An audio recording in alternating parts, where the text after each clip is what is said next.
नमस्कार, स्वागत है एक बार फिर से आप सभी लोगों का आपके अपने चैनल पीकेटी एजुकेट्स में। मैं हूं डॉक्टर पवन तिवारी और एक बार फिर से मैं आपके सामने लेकर रूबरू हुआ हूं हिंदी प्रैक्टिस सेट 26।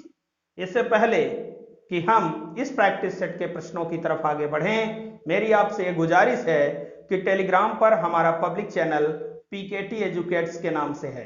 यदि आप चाहें तो आप हमारे पब्लिक चैनल पीकेटी एजुकेट्स को फॉलो कर सकते हैं और आप हमारे चैनल के प्रत्येक अपडेट के साथ बने रह सकते हैं। तो आइए बढ़ते हैं आज के अपने इस प्रैक्टिस सेट के पहले प्रश्न की तरफ। आज का हमारा पहला प्रश्न है, अभिमन्यु की आत्महत्या किसकी कहानी है? विकल्प ए है राजेंद्र यादव, बी है मोहन राकेश, सी है भीष्म साहनी और डी है हरिशंकर परसाई। इसमें आपका सही जवाब है राजेंद्र यादव। विकल्प ए आपका इसमें सही है। यह राजेंद्र यादव की ख्यातिलब्ध कहानियों में से एक है जिसे उन्होंने 1959 ईस्वी में लिखा। राजेंद्र यादव की अभिमन्यु की आत्महत्या के अलावा अन्य ख्यातिलब्ध कहानियों की अगर बात करें तो देवताओं की मूर्तियां 1952 ईस्वी, खेल खिलौने 1954 ईस्वी, जहां लक्ष्मी कैद हैं 1957 ईस्वी, छोटे छोटे ताजमहल 1962 ईस्वी, किनारे से किनारे तक 1963 ईस्वी, टूटना 1966 ईस्वी, अपने पार 1968 ईस्वी, ढोल और अन्य कहानियां, यह भी एक इनका कहानी संग्रह है जो 1972 ईस्वी में प्रकाशित हुआ। तो ये राजेंद्र यादव की प्रमुख ख्यातिलब्ध कहानियों के बारे में हमने आपको बताया अभी अभी। तो आइए बढ़ते हैं अपने अगले प्रश्न की तरफ। हमारा अगला प्रश्न है, कस्बे का आदमी कहानी के लेखक हैं। विकल्प ए है मुक्तिबोध, बी है अमृतलाल नागर, सी है विष्णु प्रभाकर और डी है कमलेश्वर। इसमें आपका सही जवाब है डी कमलेश्वर। जी हां, कस्बे का आदमी 1958 ईस्वी में कमलेश्वर के द्वारा लिखी गई इनकी ख्यातिलब्ध कहानियों में से एक है।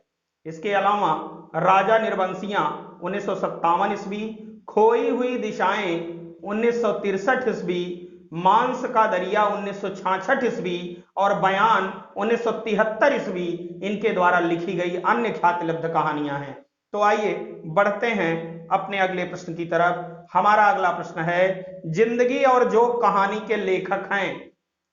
विकल्प ए है आपका दूधनाथ सिंह, विकल्प बी है अमरकांत, सी है रघुवीर सहाय और डी है शैलेश मटियानी। इसमें आपका सही जवाब है अमरकांत। जी हां, जिंदगी और जोक अमरकांत की ख्यातिलब्ध कहानियों में से एक है। इसके अलावा देश के लोग, मौत का नगर, मिलन मित्र, कुहासा, दोपहर का भोजन और डिप्टी कलेक्ट्री इनकी अन्य ख्यातिलब्ध कहानियां हैं। तो जिंदगी और जोक किसकी कहानी है? अमरकांत की। विकल्प बी आपका यहां पर सही है। आइए बढ़ते हैं अपने अगले प्रश्न की तरफ। यह वही लड़का है जो कल मेरे घर आया था, यह वाक्य है। विकल्प ए है सरल वाक्य, बी है संयुक्त वाक्य, सी है मिश्रित वाक्य और डी है सम्मिश्रित वाक्य। इसमें आपका सही विकल्प है मिश्रित वाक्य। आप देख सकते हैं, मैंने आपको पहले भी बताया है, मिश्रित वाक्य में एक प्रधान उपवाक्य और एक आश्रित उपवाक्य होता है। आप जानते हैं आश्रित उपवाक्य के तीन भेद होते हैं, संज्ञा उपवाक्य, विशेषण उपवाक्य और क्रिया विशेषण उपवाक्य। और यहां पर आपका जो कल मेरे घर आया था यह विशेषण उपवाक्य है। और विशेषण उपवाक्य की सबसे बड़ी पहचान क्या होती है? जो, जहां, जिसने, जिसको, ये सब शब्द जो है दो उपवाक्यों के बीच में संयोजक के रूप में आते हैं और जहां पर ये शब्द आते हैं उसके बाद वाला जो उपवाक्य होता है वह विशेषण उपवाक्य होता है।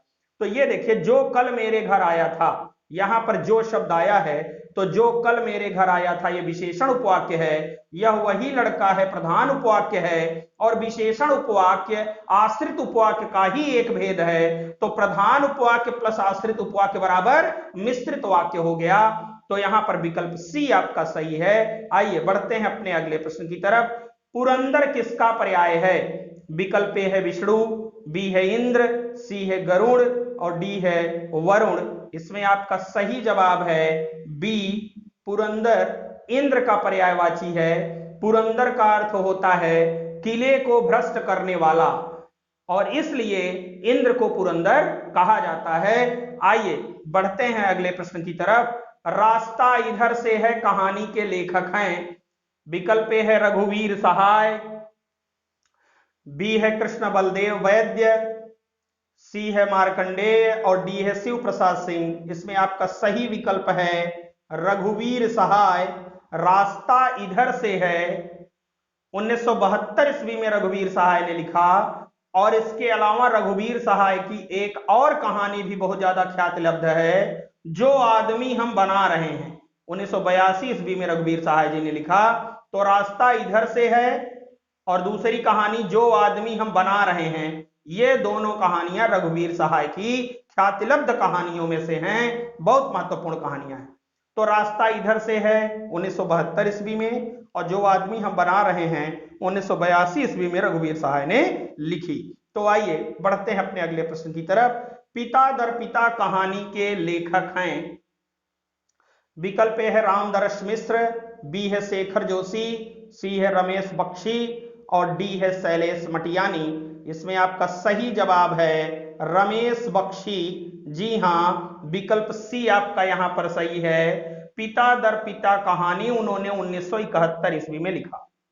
रमेश बख्शी जी की अन्य महत्वपूर्ण कहानियों की अगर बात करें तो एक अमूर्त तकलीफ 1968 ईस्वी, तलघर 1969 ईस्वी, सजा 1970 ईस्वी, ये इनकी प्रमुख कहानियां हैं। आइए बढ़ते हैं अपने अगले प्रश्न की तरफ। हमारा अगला प्रश्न है, निम्नलिखित में शुद्ध वाक्य का चयन कीजिए। वह प्रातः काल के समय घूमने जाता है। विकल्प ए है, बी है वह केवल मात्र चारपाई है, सी है वह बिल्कुल भी बात करना नहीं चाहती थी और डी है क्या तुम खेलने नहीं गए। इसमें पहले वाक्य में के समय यहां पर अनावश्यक शब्द है, वह प्रातः काल घूमने जाता है होना चाहिए था, लेकिन यह वाक्य गलत है क्योंकि इसमें के समय अतिरिक्त शब्द आ गया है। वह केवल मात्र चारपाई है, यहां केवल और मात्र में से केवल एक ही शब्द का प्रयोग होना चाहिए था। यहां केवल शब्द अतिरिक्त शब्द है, वह मात्र चारपाई है या वह केवल चारपाई है, दोनों में से किसी एक का ही प्रयोग होना चाहिए था, इसलिए यह वाक्य भी गलत है।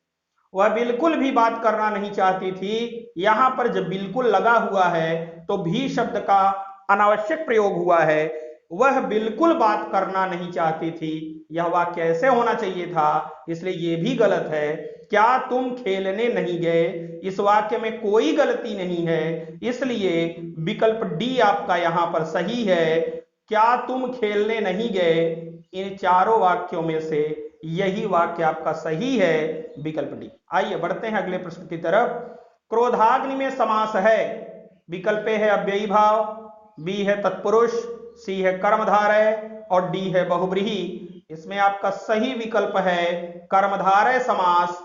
यहां पर अग्नि के समान क्रोध, क्रोधाग्नि का मतलब क्या हुआ, अग्नि के समान क्रोध, तो इसलिए यहां पर कर्मधारय समास है। तुलना कर दी गई है, जहां उपमा दी जाएगी, तुलना की जाएगी, या फिर जो है विशेषण विशेष संबंध रहेगा, वहां कर्मधारय समास ही होता है। आइए बढ़ते हैं अपने अगले प्रश्न की तरफ। प्रतिक्षण में समास है। विकल्प ए है अव्ययी भाव, बी है तत्पुरुष, सी है कर्मधारय और डी है द्विगु। आप जानते हैं अगर किसी भी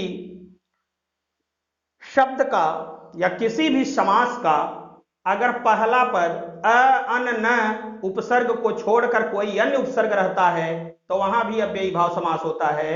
यहां पर आप देख सकते हैं प्रति उपसर्ग है और क्षण जो है इसका क्या है, मूल शब्द है, तो कहने का मतलब यह हुआ कि प्रतिक्षण में अव्ययी भाव समास है, क्योंकि प्रति उपसर्ग है।